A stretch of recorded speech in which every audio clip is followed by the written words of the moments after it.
श्री शिवाय नमस्तुभ्यम। हर हर महादेव।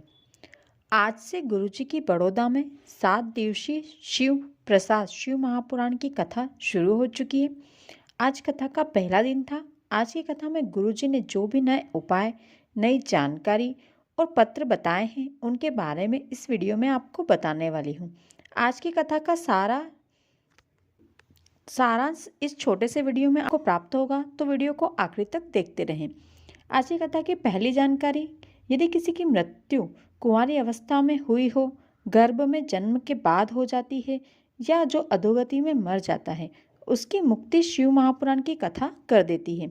इसके अलावा भी जिसे तर्पण ना मिला हो, ब्राह्मण भोज ना मिला हो, तिलांजलि ना मिला हो या फिर कोई किसी की आत्मा भटक रही है, तो महादेव की शिव महापुराण की कथा भी उसकी मुक्ति कर देती है। अगली जानकारी, हमारे मन का दरवाजा संसार की ओर खुलता है और हमारे हृदय का दरवाजा भगवान की ओर खुलता है। हमारा मन भटकता रहता है, थोड़ी देर तो भजन में लग जाता है, लेकिन कुछ समय के बाद भटक जाता है और हृदय जब एक बार भगवान में लग जाता है तो वो फिर कभी नहीं भटकता है। आज की कथा की अगली जानकारी, शिव महापुराण के कुमार खंड में लिखा है, यदि कोई व्यक्ति शिव महापुराण कथा हो रही है वहाँ से केवल पांडाल के पास से गुजर भी जाता है तो उसकी 71 पीढ़ी तर जाती है। तो जो उस व्यक्ति का मुख देखता है उसकी भी 71 पीढ़ी तर जाती है। जैसे कोरोना की बीमारी छूने से फैल रही हो थी, उसी प्रकार शिव महापुराण सुनने वाले व्यक्ति को यदि देख लें या छू ले तो उसका भी कल्याण हो जाता है। कथा सुनने वाले की पैर की रज जहाँ जहाँ पड़ती है उस जगह रहने वालों का भी कल्याण हो जाता है।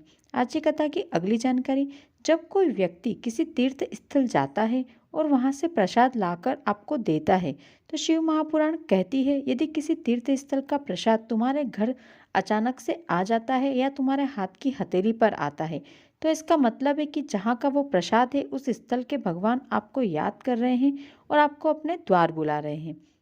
अगली जानकारी, यदि किसी आपके सामने किसी देवस्थान का प्रसाद यदि आ जाता है और यदि आपका व्रत है, आप नहीं खा सकते हैं, तो शिव महापुराण कहती है आप उस प्रसाद का स्पर्श करके वो प्रसाद आप किसी और को खाने के लिए दे सकते हैं, लेकिन उस प्रसाद को लेने से मना ना करें, उसका भी फल आपको अवश्य मिलता है। अगली जानकारी, यदि किसी भगवान के स्थल के प्रसाद को यदि आप ग्रहण नहीं करते हैं या अवज्ञा करते हैं तो उसका परिणाम भी आपको भोगना पड़ता है। अगली जानकारी, शिव मंदिर में जाओ तो मंदिर से आते हुए शिव जी के पलटकर दर्शन जरूर करके आएं या फिर चौखट पर कुछ पल बैठकर आएं। जब भी हम शिव के द्वार से पलटकर शिव जी के दर्शन करते हैं या उनकी चौखट को प्रणाम करते हैं, तो जो शिव जी के द्वारपाल मणिभद्र होते हैं उनकी कृपा हमें प्राप्त होती है। यदि आप पीछे पलटकर ना देख सकें तो मंदिर की देहली पर हाथ फेरकर अपने हृदय और मस्तक पर वो हाथ लगा लें, वो भी शिव प्रसाद के बराबर होता है। अगली जानकारी, जब हम शिव जी को कुछ समर्पित करते हैं तो उनसे वापस उसे औषधि के रूप में पाते हैं। जिस प्रकार यदि हम किसी संत के घर जाते हैं और वहाँ से वापस आते हैं तो उसके घर का प्रसाद लेकर आते हैं, तो वो भी औषधि होती है। ये वो भगवान को स्पर्श मात्र भी हुई है। यदि किसी के घर का प्रसाद अपन लेकर आ रहे हैं, वो भगवान को स्पर्श होकर आता है, तो वो औषधि के बराबर होता है। आज की कथा की अगली जानकारी, जब भी किसी देवस्थान जाएं तो वहाँ का पत्तल प्रसाद जरूर ग्रहण करें। आप पंडित से बोल सकते हैं कि आपको पत्तल प्रसाद चाहिए। इसके अलावा यदि कहीं अन्नकूट की प्रसादी मिल रही है तो उसे भी अपने हाथ की हथेली में जरूर लें और उसे ग्रहण करें, क्योंकि वह भी औषधि मिल रही होती है और उसे छोड़ना नहीं चाहिए। अगली जानकारी, यदि आपने शिव मंदिर में शिवलिंग पर एक लोटा जल चढ़ाया है या एक बेलपत्र चढ़ाई है, एक फूल की पंखुड़ी भी चढ़ाई है या फिर एक चावल का दाना भी चढ़ाया है, तो बाबा से कुछ मांगने की ज़रूरत नहीं होती। बाबा खुद आपका जल का पात्र भरकर आपको घर भेजते हैं। अगली जानकारी, गुरुजी ने आज की कथा में बताया है कि जो 16 सोमवार के व्रत करते हैं और शंकर चतुर्थी के व्रत करते हैं, उसमें जो प्रसाद बनता है या फिर उसका उद्यापन में जो प्रसाद बनाया जाता है, उस प्रसाद को रात भर नहीं रखा जाता, उसे मध्य रात्रि के पहले ही ग्रहण किया जाता है। अगली जानकारी, 6 दिन तक व्यासपीठ के पोथी पर जो बेलपत्र चढ़ती है वो रोगों को दूर करती है और 7वें दिन की चढ़ी हुई बेलपत्र कुबेर भंडार का काम करती है। पोथी पर चढ़ी हुई बेलपत्र यदि आप घर लेकर आते हैं तो उसे भी आपको रात भर नहीं रखना है, आप चबा चबा कर उसे खा लें। मध्य रात्रि होने से पहले उस बेलपत्र को खा लेना चाहिए, घर में नहीं रखना चाहिए। शिव जी पर चढ़ा कोई भी प्रसाद रात भर नहीं रखा जाता, क्योंकि जैसे जैसे रात होती जाती है तो शिव जी पर चढ़े उस प्रसाद पर भगवान शिव के गणों का भाग होने लगता है। इसलिए शिव का प्रसाद रात होने से पहले खा लेना चाहिए या दूसरों में बांट देना चाहिए, लेकिन अपने घर पर ना रखें।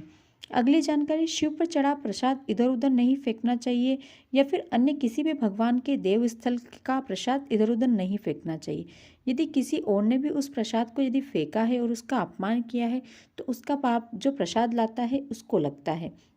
आज की कथा का पहला पत्र मंगलाबेन ने बड़ौदा से लिखा है। इसमें लिखा है, मैं नर्स हूँ, मेरी बेटी को शादी को 7 साल हो गए, उसे कोई संतान नहीं थी। हमने काफ़ी इलाज करवाया।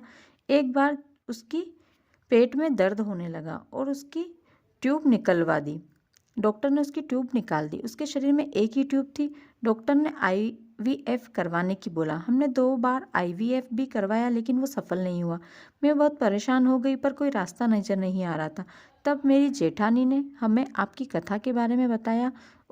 उसके बाद मैं मेरी बेटी के साथ कुबेरेश्वर धाम गई।